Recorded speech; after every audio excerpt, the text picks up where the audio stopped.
রণবীর সিং এর নতুন ছবি ধুরন্ধর মুক্তির আগেই যেন ঝড় তুলেছে বলিউডে। প্রথম লুক প্রকাশের পরে আলোচনার কেন্দ্রবিন্দুতে তিনি। উস্কো খুস্কো চুল, রক্তাক্ত মুখ, হাতে সিগারেট। রণবীরকে এমন রাফ অ্যান্ড টাফ লুকে আগে কখনো দেখা যায়নি।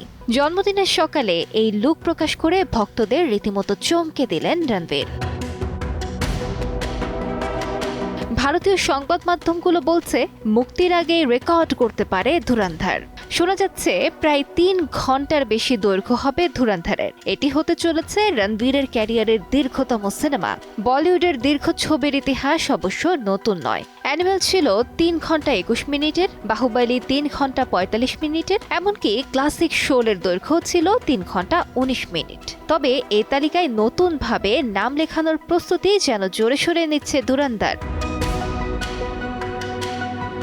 পরিচালক আদিত্য ধরের ভাষায়, রণবীরের ক্যারিয়ারে এটি অত্যন্ত গুরুত্বপূর্ণ প্রজেক্ট। ছবির প্রতিটি বাঁকেই থাকবে চমক। আর প্রথম টিজারে রণবীরের যে আগ্রাসী উপস্থিতি দেখা গেছে, তাতে মুহূর্তেই মনে পড়ে যায় রণবীরের জনপ্রিয় চরিত্র আলাউদ্দিন খিলজির তেজ। শুধু রণবীর নয়, প্রথম লুকে নজর কেড়েছেন সঞ্জয় দত্ত, অক্ষয় খান্না, অর্জুন রামপাল ও আর মাধবন।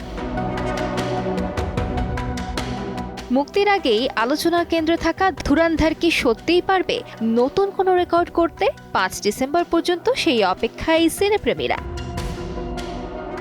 আলিশা ইসলাম, সময় সংবাদ।